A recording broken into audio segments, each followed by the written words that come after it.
Hello everybody, welcome to Old Tales in Nevada, past and present. As you can see around me, we're going to be talking about 150 years of women's suffrage. So stay tuned, we've got a great show. We'll be right back.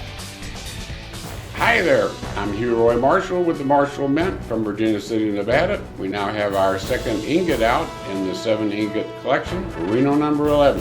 Congratulations, Hugh Roy, on the success of your first ingot in the series. These beautiful .999 silver ingots celebrate Nevada's sesquicentennial and the world-famous V&T Railroad. These limited edition treasures can be purchased only at the Marshall Mint in Virginia City or on their website, marshallmint.com. Stop in or give them a call today.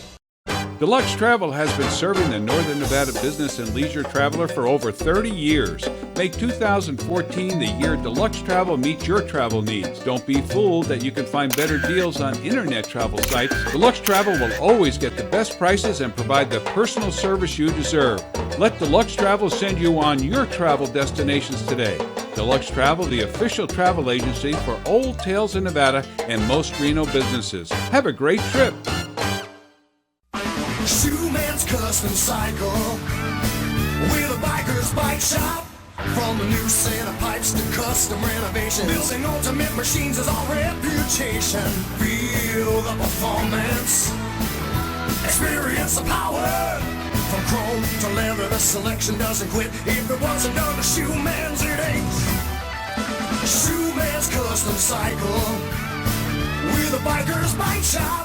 Charter Spectrum TV Silver offers you the best in premium entertainment from Showtime. Order now and get over 175 channels, more HD and premium networks. Access to over 10,000 titles on demand. Plus, get Showtime Anytime and Showtime HD. For Ray Donovan and much more, get Charter Spectrum TV Silver.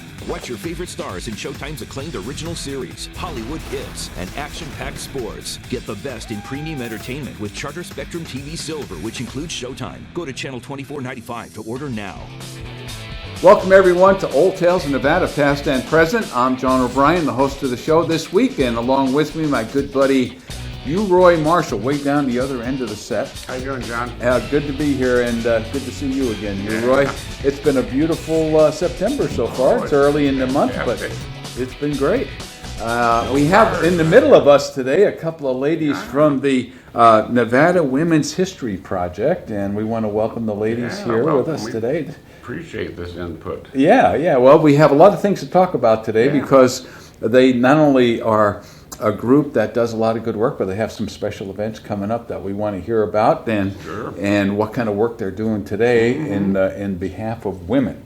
Right? That's correct. So we'd like to welcome, let me say, get the names right here. We have Patti Bernard. Correct. And what's your position with that and the women's I am the history group? Oral History Chairman. Okay. And First Lady. And we thought it was very important to get the biographies of our First Ladies on the website. Yeah. Especially the First Ladies that had very little written about them. Okay. And so we have researched and are in the process of bringing the life of each one of these ladies to the public. All right, super. Good to have you. We're going to be talking a lot with you today. And Mona Reno is also with us, and you're the chair for this group, right? I am. All right. Well, good to have you with us, Yes, Mona. thank you. And we look forward to your input throughout the conversation today. We always start our show with Hugh Roy over there on the other end because he's the one that was there from the beginning. This is our 167th episode for Old Tales in Nevada. Yeah, so we've been rolling right along. But tell us why we do the show, Hugh Roy. You betcha. Well, all of us make a mark on the earth, and some deeper and some a little bit less deep. But what this show does is put each and every one of you into the history books of the state of Nevada and of the United States of America, because what you are doing locally in the community is of great value. The state of Nevada is not normally recognized as a very important historic state in the United States, so we like to inform everybody that if it wasn't for the state of Nevada and the silver and gold from the Comstock after the Civil War, we may not have made a country out of this because we owed more than what we were worth to France, Germany, and England. And it was there about 9 million ounces of silver and gold that bought Abraham Lincoln the first United States of America entity, really. Yeah. And they were totally broke. The Confederate Army was broke, and the whole country was busted, and they had no money to feed the troops either. So it was a desperate time in the history of the United States, and Today, we probably owe more than what we're worth too, but it was different at that time because we didn't even have the dollar. So basically, Nevada takes the credit for what caused the United States to have the liquidity in order to develop the United States of America, which is a very, very important thing. Right. So we're very important in a lot of Yeah. different ways. Mining up there on the Comstock was so important for the local economy as well. I make up gold and silver bars from various ores that we mine here in the state, and the output of the state of Nevada ranks the state as producing between 9 and 10% of all the gold that is produced in the world every year is produced here in the state of Nevada. Yeah, it's amazing. So that's a very, very important thing the state does, besides developing some of our most high tech offense, defensive military gear and planes. Right. Tell us about your special medallion, a commemorative piece that that you put together. We're You're doing in second of a series. 7 ingot set of the most famous and popular locomotives of the B&T Railroad. Right. And where can we find those? And you can get those at the Marshall Mint up in Virginia City. First place on your right as you come into town, or the left place if you come from Carson. That's right. It's an amazing store Yeah, and a it's called museum Marshall too. Mint. Yeah, it's got a museum there too, and if you want to stay, I put a hotel up there, which they needed badly. Silverland Inn and Suites. We have an indoor pool. Yeah. Whirlpool Suites. Get your honey and get up there and take a break. That's right. It's a great place for an overnighter, huh? Oh, yeah. Absolutely. Go up there and stay overnight, enjoy the history. I mean, couldn't do any better than that. What I like about it is it's so different from Reno, but so close to Reno. Yeah. So it gives you two different worlds, and you don't have to travel forever to get there. Well, as we found out that everybody, wherever they were going, here in the old days, it was all to Virginia City. You had everything going on. There wasn't any other place around here, really. Absolutely, yeah. So anyway, the women's suffrage movement was a big deal in Nevada and for the United States. Isn't that right, Patti? When things were in the beginnings, we were one of the first states, or movers and shakers in that regard? Well, we would like to think we were movers and shakers. We were not the first. There's always a little problem with first, but we were certainly in the top 3 or 4, right? Forefront of the state. Yeah, yes. the original women's vote came where? In Colorado, I heard. Was that the first place that women? We had you folks on before, so that's why I'm so well versed. No, Well, that was so long ago, I forgot actually. we got the right to vote in 1914. Oh, okay. And so there were states that followed us, obviously, and we were not the first. But, Yeah, the first. But Montana was ahead of you. Montana was ahead of us. That's amazing, And so isn't it? was Wyoming, I believe. Wyoming was ahead of you too, Yes. huh? Yeah, but it was all out here in the West. Correct. So the ladies back then were pioneers, huh? In a lot of different ways. They were definitely pioneers Yeah. in many ways. Yeah. And obviously, first and foremost, when they moved over into the Nevada and into the western mining towns, they were just trying to get a home established. Homemakers, And with children to raise, and their husbands oftentimes were away from home. Yeah. And so it was, They had a lot of a responsibility. challenging situation for them. Yeah, they had a lot of responsibility, and certainly didn't have the modern conveniences that we have today that No. make a homemaker's wife a little bit easier. No, they didn't. And obviously medicine and those types of things were a real challenge, as well as the sanitary conditions, Sure. which is really why many of these women's organizations established themselves first. Right. And primary was to better the community in which they were living in. Right, So they might have started a home, but they soon branched out into women and other families in the community. Yeah. In fact, we saw that in the Comstock. I mean, there was Absolutely. moms in there, and they had children. So schools and medical services and all that was probably something that they were motivated to institute or get started. How were women treated back in the old days? Was there respect for the ladies, for the moms, and for there weren't a lot of women in business or anything else? was there? Absolutely, there was respect. Most of the women obviously were in the homes until very often, especially with mining, that women lost their husband and certainly lost their way to support their families. And so, as we know with Louise Mackey and many of these women, they became dressmakers. They did washing. They did all of those menial types of things that we would say, but certainly necessary for any type of a community. Support, well, a lot of the ladies, I would assume, and I should never do that, but as I see movies and documentaries, a lot of ladies were into education, like you're in education. A lot of that was going on way back then. Correct. However, most of the early teachers were men. Oh, were they? And that, again, it was right around, actually, women started to really branch out in the community right around the turn of the century. Oh, is that when it happened? It was still pretty established that a young woman was to get married and start a family. Right. Unfortunately, the men didn't hang around too often. It went off. They either died or they were gone, and so those women then had to fill in those positions. Yeah. And so certainly back east and in Europe, then eventually women started stepping out. That's one of the reasons for the YMCA, Young Women's Christian Association. Oh, that started way back then? Was actually about the turn of the century when they really started. It became more acceptable for young women to step out into a secretarial position, any type of that work, or in the Sacramento Valley, for example, they worked in the canneries.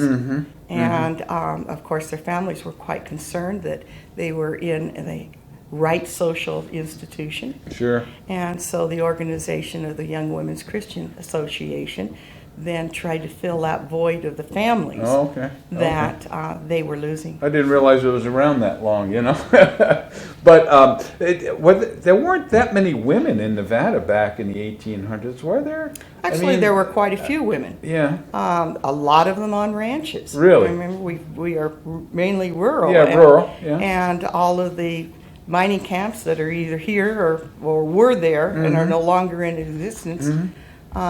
So there were a lot of women. When a young woman came west and came into Nevada, though, she faced a great deal of time of solitary. Because the men were gone. Because the men were gone, and even for having babies. There might be an Indian woman that would be working for the family. Midwives were far and few between, and they just simply took care of it all. Wow. A lot of diaries of women that came from the East and just crying out for human companionship. Oh, I would imagine so. This is what your group focuses on, all that history of the women and their trials and tribulation and successes over the years. In fact, this event that you're going to have, 150 years of fashionable history, is part of that project that you guys are all involved with almost full time, it seems like, right? Well, and actually we say behind every successful woman or man is a woman. I still say that. My wife makes me. And so history, right. the field of history was always a male-dominated field. And obviously history was written by men and pretty much read by men. And there were so many contributions of women in the equal time period that, as Hugh Roy said, that we really believe that each person, whether they be a ranch woman or a person that is at the top of their field, has a history, and it's a valuable history, and we are out to record the women of Nevada's history. That's a wonderful project. We're going to be back with more Old Tales of Nevada and this 150 years of fashionable history. Talking with the folks from the Nevada Women's History Project and Lady Carolyn right after this message. Hi there, I'm Hugh Roy Marshall with the Marshall Mint from Virginia City, Nevada. We now have our second ingot out in the 7 ingot collection for Reno number 11. Congratulations, Hugh Roy, on the success of your first ingot in the series. These beautiful .999 silver ingots celebrate Nevada's sesquicentennial and the world-famous V&T Railroad. These limited edition treasures can be purchased only at the Marshall Mint in Virginia City or on their website, marshallmint.com. Stop in or give them a call today. At Harry's Quality Cars, the 500 vehicles in stock speak for themselves. Most of us have one owner car fax reports. We all have warranties. I have very low mileage. I'm the prettiest car in stock. I'm muscle-bound and ready for the hills. Harry's Quality Cars, local and family-owned for over 40 years on Kitski and Gentry and on South Virginia Street. Harry's cars really do speak for themselves. Drive one of us home today!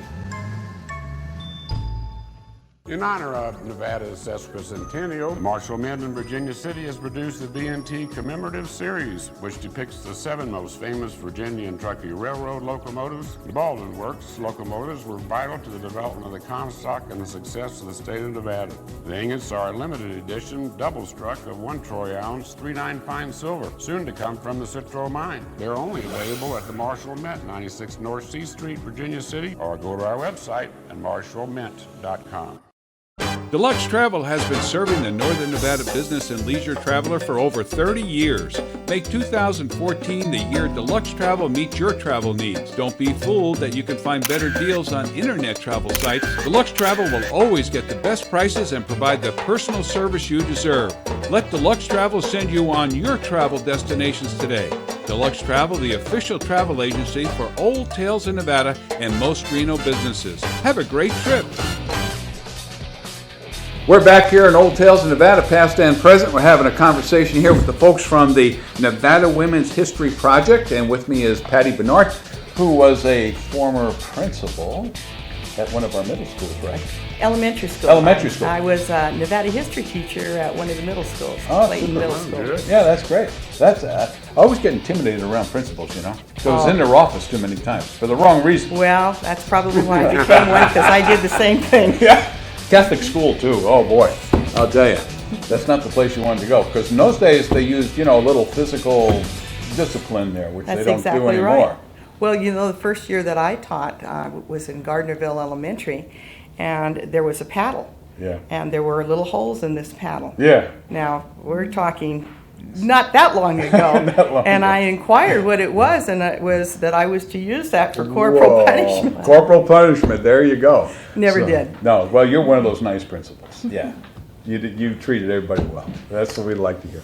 All right, and Mona Reno's with us. She's the chair for the Nevada Women's History Project. Mm-hmm. And I'm also a retired researcher. I worked at the State Library for 27 years as a reference librarian. Oh, wow. And you find at the State Library, you spend most of your time in the 1800s instead of, because that's what people wanted was history. Yeah. So that's how I got in with the Women's History Project, is when we did the statue of Sarah Winnemucca. You were the sculptor. That was great. Yeah, Benjamin Victor was in our building at the time, and he asked me a question. Do you know if Sarah made her purse? And you never should ask a reference librarian a question because a 150-page annotated bibliography came out of that question, and I still can't answer it. Isn't that something? So wow. I don't believe she made her purse. Okay. But that's how I got started. At the time, the Women's History Project was raising funds and creating that statue in Washington and in Carson City. It is exciting when you get into history projects and research. Mm-hmm. Hugh Roy's into that up there at the Comstock. In fact, you've researched women's history to some extent up there in Virginia City, and you were telling us off air Ron James, we did a fashion show with the dresses of the age, and Ron wrote a book on the Victorian women's dress, and he's quite an expert on it. Yeah, and you were saying off air that the women on the Comstock were well respected. In fact, the law up there, they looked out for the women pretty well. Oh, yeah. Well, I don't know if any of you are very familiar with Louis L'Amour or some of our early Western writers, but they painted that picture very well. If a woman was even looked at in the wrong way by somebody else, that would be grounds to do something to them. Yeah. And of course, if they went out and in any way physically hurt, tortured, maimed, or raped a woman, they were going to go to the gallows for that. Yeah, they didn't wait very long. Life is different today, but women were very respected because there wasn't all that many of them. Yeah. And they did play a vital role And the people could not afford to have them die.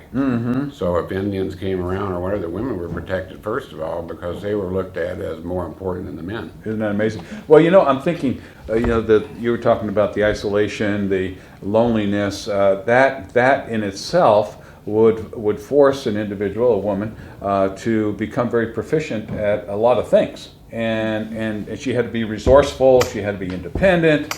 And I think that probably led to, now tell me if I'm wrong, but that probably led to the desire to have more say in what was going on in these various communities, politically, socially, medically, and they were a driving force on those things.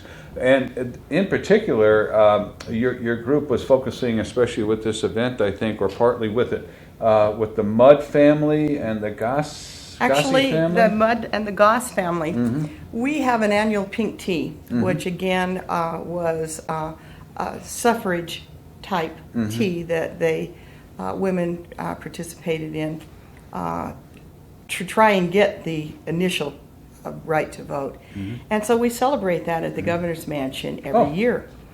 Does the governor drink the pink tea as well? Governor Gwynn did. Oh, he did? Okay. Yeah, Governor Kenny Gwynn I don't know if I came could every drink year. pink tea. Pink lemonade is about as far as I go, The tea actually was a way for the women whose men might not have been quite so supportive of the right to vote. And so they would hold what they would call a tea, and they would bring their knitting, and they would work on their knitting if a man happened to walk into the room. And once he left, then they would talk strategy on what they were going to do to work for the right to suffrage. Undercover. Wow. And that became known as the pink teas Pink tea. nationwide. Okay. And so we had given a little small brochure out with the biographies of about 14 women. And they were the first deputy marshal in Nevada, first woman legislator in Nevada, so on. Well, it's always really dangerous to say first of anything. Right. And but there were just so few sentences, and I thought, well, this for the next pink tea, which we just had, it might be nice to do a little bit longer biographies on them. Now, when I took a look at the brochure, some of them were on our website, so that wasn't a problem. I could always go to those. But others are still yet to be written. And one of them that I picked was a woman by the name of Marguerite Goss Clark. Okay. And kind of intrigued me. It said that she was the first native-born assemblywoman in the state. No kidding. And so as I began to research her, I found out she wasn't, but that she did have a claim to fame, that she was responsible for actually getting the first bill through the assembly, which then actually was passed in the legislature, allowing for the registration of nurses. Before that time, there was no type of education or requirements, and so she is important to today. In that, I discovered that she was a family of overachievers, both on her maternal and on her paternal side. Okay. And so we start with the Goss family. Father Theodore was a well-to-do German rancher in the Sacramento Valley in 1860s, and the floods kept flooding him out. So, of course, we've got Virginia City, and everyone is coming to the Comstock, and he then just simply relocates to Silver City. Okay. Opens a boarding house. Boarding house, wow. And his young son, who was Henry, then grew up and eventually became the third owner of the Riverside Hotel. Really? Yes. Part of we know Spencer Right, Hobson. right. Part of that actually legacy. bought the hotel from the son-in-law of Myron Lake. Oh, no kidding. Wow. And he married a young lady by the name of Josephine Goss. Well, Josephine's parents had immigrated from the mom who became one of the longest-lived ladies in Nevada, died at 101. Wow. Came from California, from one of the mining camps, and her father by trade was a carpenter. but the gold rush, that lure of easy riches, Sure. brought them to Gold Hill, Okay. where very soon after, in 1874, he was killed in one of the mining fires, which left Mrs. Mudd as a widow. Now, of course, we've got the Widows and Orphans Funds, Yeah. but she was left with a young son and 3 young daughters Yeah. to raise. Yeah, that was typical And back that then. was the actual beginning of these 2 families that made a tremendous amount of influence, obviously in Washoe County and in the north, but as Margaret did in the south, or in Okay. the entire state. Sure. Okay. So they got together and Intermarried. Okay. And Henry, the son, bought the Riverside in 1896. Okay. And so he and his wife, and at that time they had a daughter, moved to Reno. Eventually, by 1901, all of the families, both families, relocated in Reno. In Reno. Okay. So, going back to the Mudd family, we had Josephine, who married Harry, and another daughter, Anna, again married very early in the 1880s, was widowed, and went to work for an attorney, read for the law, and became one of the very first attorneys admitted to the Nevada bar. Amazing. Yeah. Fantastic. And so we have the second Mudd daughter. Yeah. The third Mudd daughter, of course, they all started out as school teachers because that was the only way that a young lady of good repute could Move earn ahead. a living and not be married. Taught in Virginia City. Then she actually wound up as, and I'll say first right now, but you never know. Yeah. But as probably one of the first women bank officers, because Really? she then came down to Reno and worked for the Farmers and Merchants Bank as a teller. Okay. There's a little bit of incorrect information, but Wild Horse Annie, Velma Johnson wrote a small bio on her. And she became known in the bank with all of the women tellers as kind of the Mother Superior. Oh boy. And she rose through the banks to the ranks to become an officer of the bank. Wow, which is very unusual. Was very unusual. Man-dominated Absolutely, it's a very male-dominated. industry. Sure. So, where did they get the, the desire to get involved with the suffrage movement? Was that already happening and infiltrated into the Nevada area, or did Nevada send it the other way? Suffrage, Nevada, the suffrage came from east to west, obviously. Okay.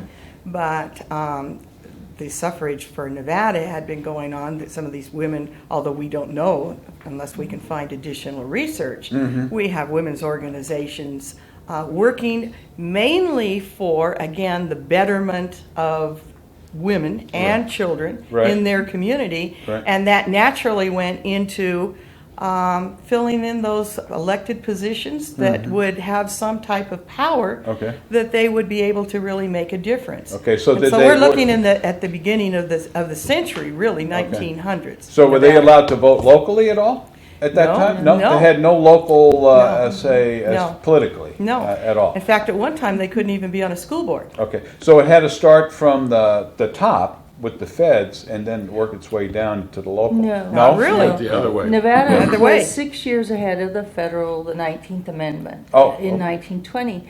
And while we were researching suffrage, one really interesting thing I found was they always used this map that said the black spot, and all the way around us, women had the right to vote in all the states around us. Oh. And we were the last one, and it was always pictured as black.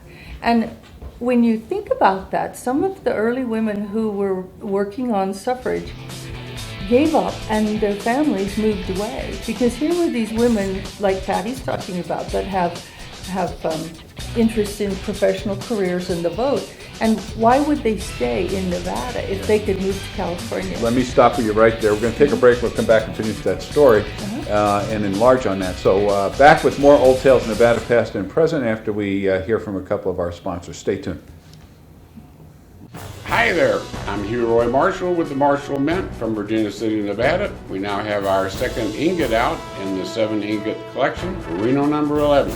Congratulations, Hugh Roy, on the success of your first ingot in the series. These beautiful .999 silver ingots celebrate Nevada's sesquicentennial and the world-famous V&T Railroad. These limited edition treasures can be purchased only at the Marshall Mint in Virginia City or on their website, marshallmint.com. Stop in or give them a call today. Shoeman's Custom Cycle with a biker's bike shop. From the new set of pipes to custom renovations, building ultimate machines is our reputation. Feel the performance, experience the power. From chrome to leather, the selection doesn't quit. If it wasn't done to Shoeman's, it ain't. Shoeman's Custom Cycle with a biker's bike. Deluxe Travel has been serving the Northern Nevada business and leisure traveler for over 30 years. Make 2014 the year Deluxe Travel meets your travel needs. Don't be fooled that you can find better deals on internet travel sites. Deluxe Travel will always get the best prices and provide the personal service you deserve. Let Deluxe Travel send you on your travel destinations today. Deluxe Travel, the official travel agency for Old Tales in Nevada and most Reno businesses. Have a great trip. Hi there, I'm Hugh Marshall coming to you from the Dayton and the Railroad Museum in Virginia City, Nevada. We're very proud to have made up a 7 ingot set for Nevada's sesquicentennial this year of the Inyo Railroad is our first locomotive. The Marshall Mint in Virginia City has produced the V&T Commemorative Series, which depicts the 7 most famous Virginia and Truckee Railroad locomotives. The Baldwin Works locomotives were vital to the development of the Comstock and the success of the state of Nevada. The ingots are a limited edition double struck of 1 troy ounce 3/9 fine silver, soon to come from the Citro mine. They're only available at the Marshall Mint, 96 North C Street, Virginia City. The first ingot of the series, Inyo number 22. Give us a call, 775-847-0777, or go to our website at marshallmint.com. Welcome back to Old Tales in Nevada, past and present. Just to remind everybody who we are, I'm John O'Brien, the host of the show. Down the other end there is Hugh Roy Marshall, our good buddy and founder of the show, inspirator of the show. Paying for the show. Paying for the show. He's just a good guy all the way around. In between us, though, are the ladies from the Nevada Women's History Project. We've been talking with Mona Reno, who is the chair of the group, sitting next to you, Roy. And next to me is Patti Bernard, a former principal right here in the good city of Reno, and involved in the Women's Project as well. We've been talking about the history of women here in Nevada, so important, so vital to the success of Nevada, and just a great effort by them to make sure that families were well taken care of in so many ways, socially, medically, and politically, as we have been talking about. They got involved with the national suffrage movement, and we talked about the Mudd family, talking about the Goss family, and when did we finally get a vote for women here? It was in the 1900s, right? We have 1914. 14. 6 years before the federal amendment. Oh, okay. And that's why Patti is wearing her sash. This is the 100th anniversary this year of women's right to vote in Nevada. Right. Yeah, so yeah, we're very proud of that and want people to know about that. Yeah. Yeah. So when that original vote for women came in 1914, was it well taken advantage of? Did the women jump right in and start voting on a local level and state level, or was it? There's a book written by Anita Watson called Into Their Own, and that answers that question. What she did was they had to train women how to be in the political system, and it had its ups and downs. And so Anita's book really does kind of cover that. But right away, they started running for office. Oh, they did? Women did right away. Anne Martin, one of the main women in that 1914 effort, had an unsuccessful effort. But right away, we had women in running. And were the men open to this whole Actually, idea? they are the ones that actually voted to pass the amendment. Oh, they? Yeah. Because women didn't have the right to vote. Right. You said there was So only one woman there. They traveled the back roads and met miners just at the opening of the mine. Mm-hmm. Traveled all over.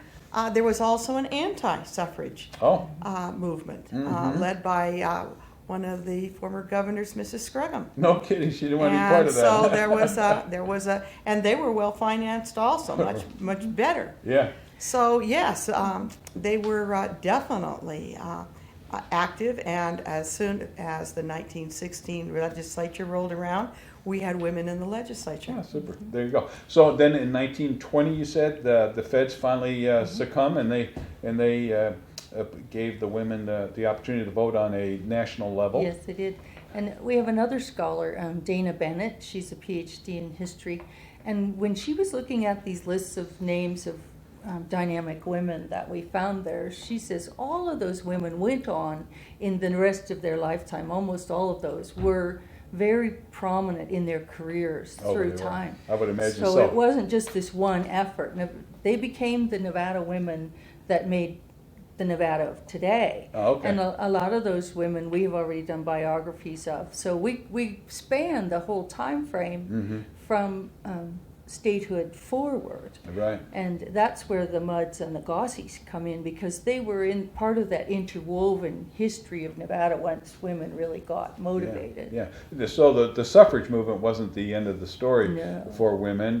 There was a lot of things that they still it was wanted the beginning. to be involved. It was actually the beginning. Yeah, Right. Prohibition came afterward. Yeah. There were lots to be said One thing about we that have to one. mention is, you have your group, but like Hugh Roy was mentioning, and he can expand on it, women had a lot to do with the availability to look back in the past, right? Hugh Roy, you were Well, saying? yeah, they would keep all the things from their families, and they really kept the family and the kids together if the man was gone. Right. So the woman was looked at as an integral part of the society as she came into that society, because there weren't hardly women at all at first. Right. And just the whole facet of the museums in every one of these little towns. Fallon, Yeah, we were there. It was women and their daughters and stuff, and kids would keep all this stuff together. Otherwise, we'd have nothing to study. Yeah, because the men wouldn't have done it, We for didn't sure. know what the history was. The men were out there. We would put it in the fireplace and burned it, And that's really the history of the West. When we talk about how women felt, as well as families, coming through on the trails and going through the Isthmus of Panama, it was women's diaries. Diaries, yeah. That were carried from family to family, and then eventually in some town, for example, Eureka, let's start a museum. Well, what do we have? Well, I went into the homes. Well, my mom had a diary, or my grandmother had a diary. Yeah, fantastic. And so those are wonderful resources for us. Patty, do we have any diaries of the Mudds or the Gossies? Unfortunately, we do not. Oh, that's too bad. But their efforts, the women's efforts to maintain records and artifacts have given you the opportunity now, after 150 years, 150 years of women in Nevada, to be able to put together this event that you're planning for September 27th. So it's coming up pretty soon. Actually, yes. Yeah, you've probably been working on it a long time, haven't you? And Sandra felt closest to the university, and we're going to be in the original ranch house, which had a little bit of history of its own with the construction of it. We will be talking about history from 1860 through 2014. The Goss and the Mudd families we will feature, because we can actually take two families and dress them, our models, appropriately, and really history is seen as well as doing. But we will be talking about women that really carried the load when the men went off to war in World War II, and then coming back in the 50s, and again kind of being shunted aside into the women's teas. And not that those weren't important, because when you consider all of the many organizations, women's organizations, that really contributed to all of our towns, sure, those were important. but then we went on to Equal Rights Amendment in the 1970s. Okay. And we will end with what most young women now consider very important, as well as older, and that is equal pay for the same job. Okay, so it's not political, propaganda. It's basically an expose about the women and some of the challenges that they went through and successes they went through, and it's the history of the movements of all the women. way through. Yeah, so it's good for anybody. You don't have to be politically oriented. Very to be there, educational right? for the men, and I would certainly invite you to. We're having an old-fashioned box lunch social. Oh, is that right? And the only difference is that you will not be buying the women. Okay, good. Now, what's neat about this event is that it's just not a lecture. You're not just standing there at the podium and giving a dry lecture, but you're going to have models, and they're going to be dressed in period costumes. Many of them original. Is that where Lady Carolyn comes in? Actually, we will have one young lady. There will be originals, and I believe we're going to have an original swimming suit of a young man from the 1900s. All right, that sounds exciting. Anyway, now how long of a program is it? Is it 2 hours? It starts at 11:30, and we will go to about 2:30. Oh, really? We will be serving lunch. Tickets are $35 for adults and $15 for children younger than 16. And we're looking forward because we have a great interest in the young Chautauquans that are coming about in Reno. And we are so pleased that they are starting to use our website because our main goal is to get the information on the websites and into the schools. What is the website? Our website is nevadawomen.org. Okay. Oh, that's easy. Okay. So these ladies who are dressed in costume will come up and give an experience. And Lady Carolyn, we'll give a little vignette, historical vignette. And then Lady Carolyn will talk about the type of attire. We have one lady here that is going to be Lizzie, as a banker. Oh, really? And so she is dressed in a typical bank attire. And, for women to get dressed at any period in our history is monumental task. Yeah, it is. It's not as easy as it is today. She is very, very cognizant and expert in her field, and so she will then give us the fashion part of it. Okay, and then you're the moderator? And then I am the historical moderator. Yeah, you have a gift of gab, I can tell. Well, I'm a teacher. Yeah, that's right. So you had to do a lot of that, didn't you? That's exactly right. Yeah, that's really a skill, being able to teach. Well, it's a wonderful profession. Yeah. So I look forward to it. So the show will have all of these ladies and be able to.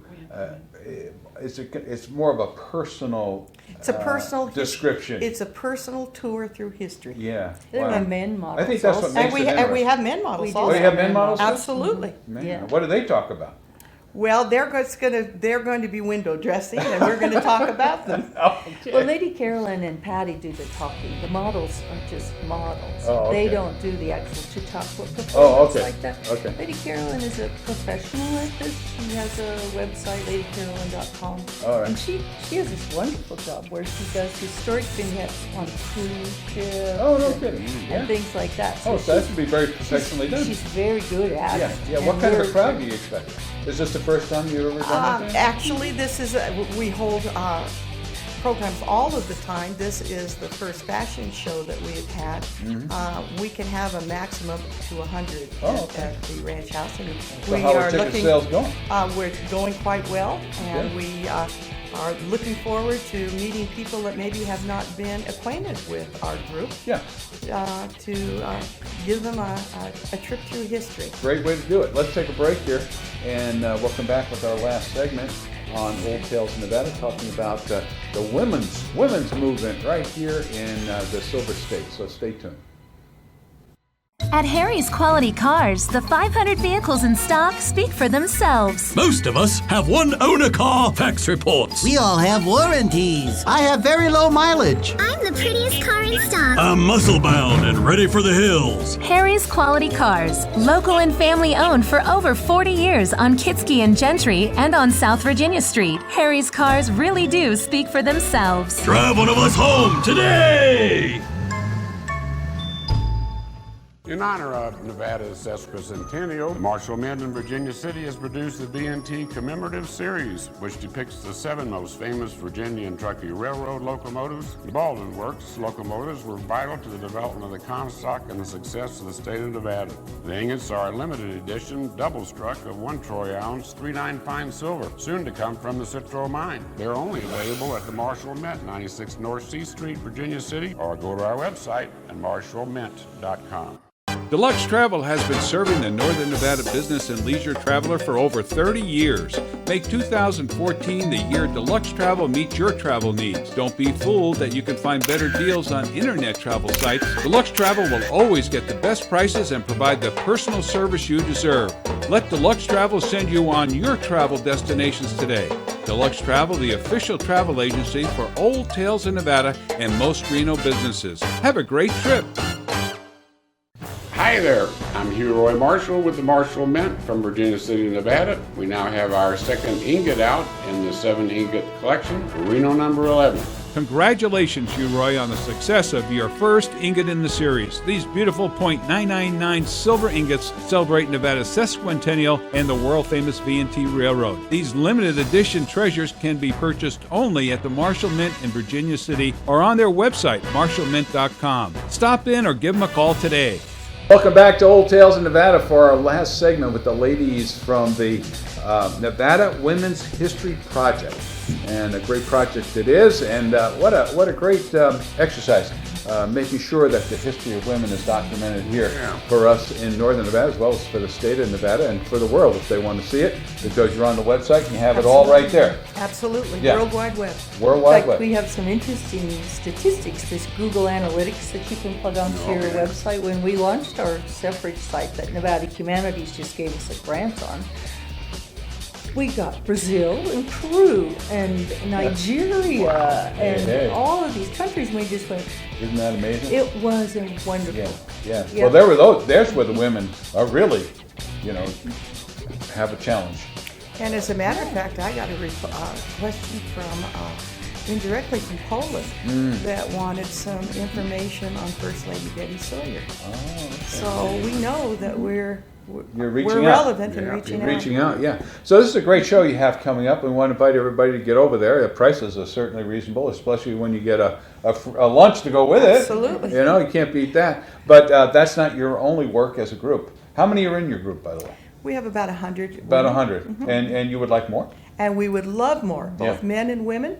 We are equal opportunity. Oh, okay. And we obviously are a research organization. Mm-hmm. That's what we are doing.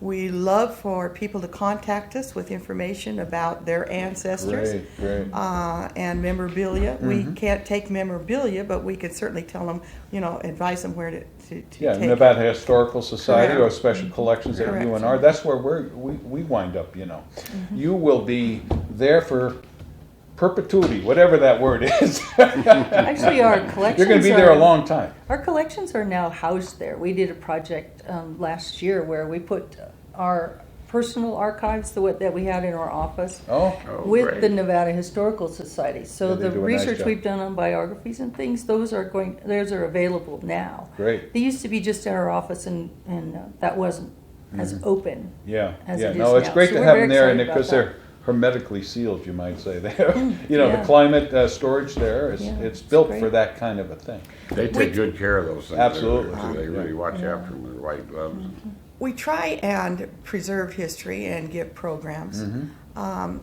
We are searching for grants always, money in any nonprofit, and we just got our own nonprofit. We were a part of the Nevada Women's Fund, and we have just gone out on our own.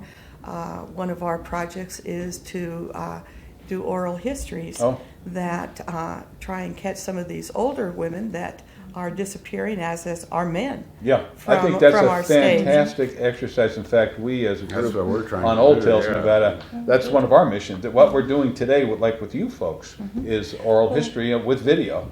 For the 150th anniversary, we're working with a group in the southern Nevada called Women of Diversity on a project called Nevada Women of Excellence. And Patti and I and a videographer you may know named Gwen Clancy have been going all over Highway 50 and I-80 with this. And the project itself has interviewed over 150 women on video just since March. Wonderful. We've been very busy. And then our sister cooperative organization, actually they are in charge of it.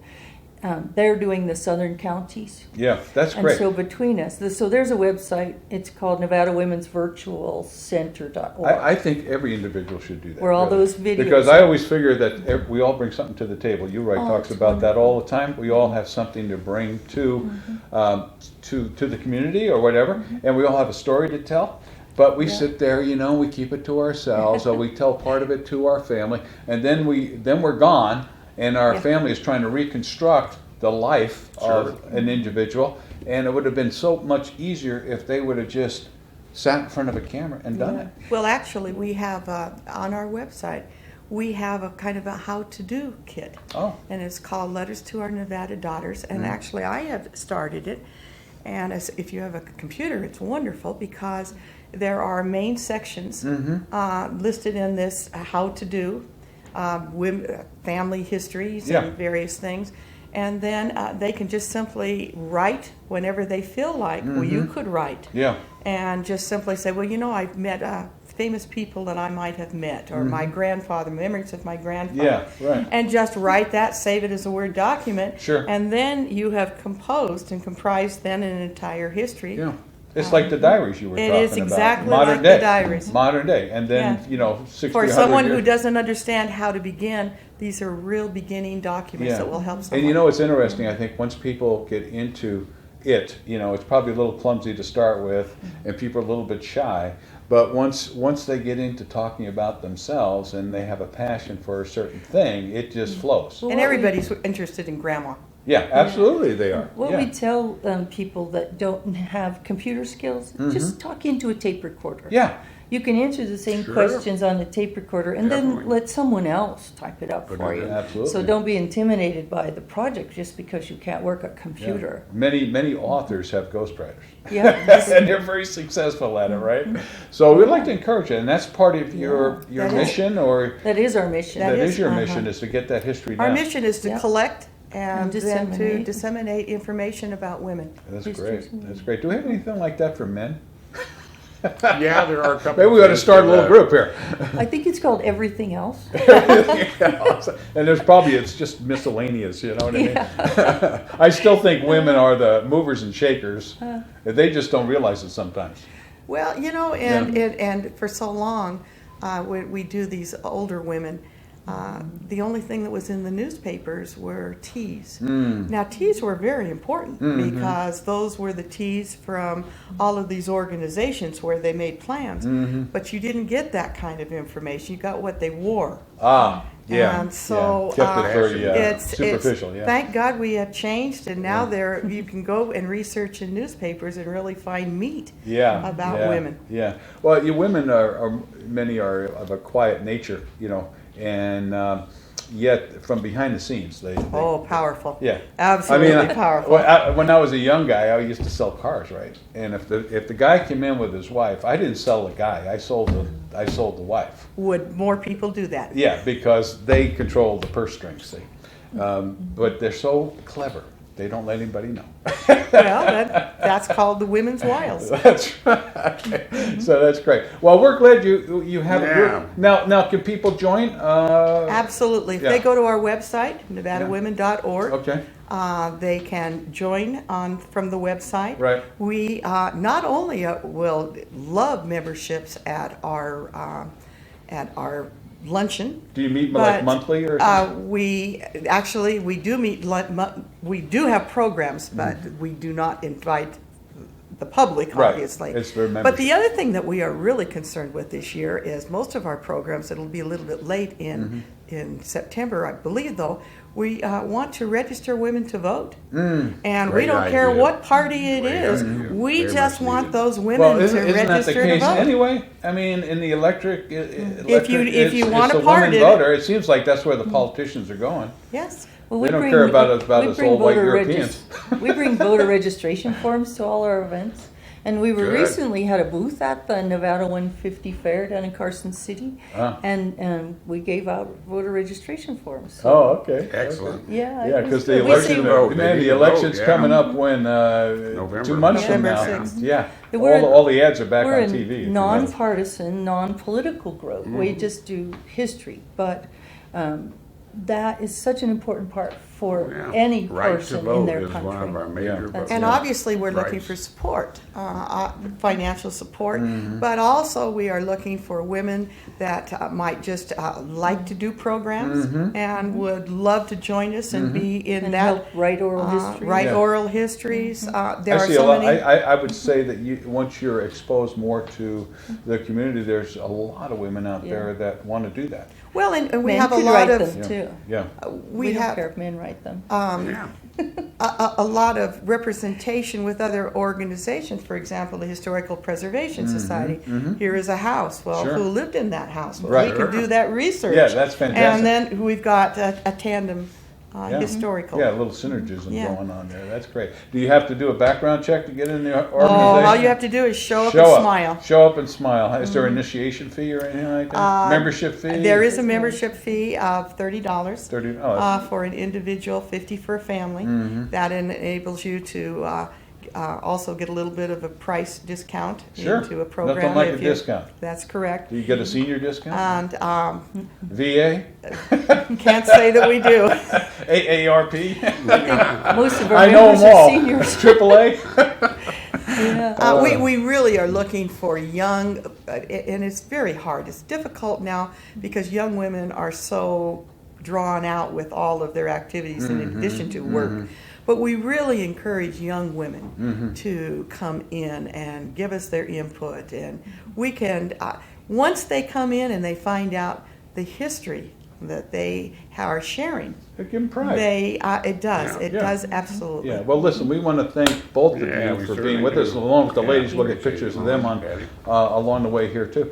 But we want to thank you for coming to see us. Thank you. You guys have been great. Our pleasure. You know, Yeah, it's been great. We good wish you the show, most good success information. with your event. Thank You you. know, and invite Yeah, everybody to we're get looking down there and forward see to it. It's going to be held at San Rafael Park, the main ranch house, Saturday, September 27, 2014, from 11:30 to 2:30. Adults $35, children under 16, $15. So check it out, okay? And we want to thank the audience for being with us today, and you, Roy, of course, being with us every week. So thanks so much. Look forward to another episode of Old Tales of Nevada next week. In the meantime, this is John O'Brien saying have a great Nevada day.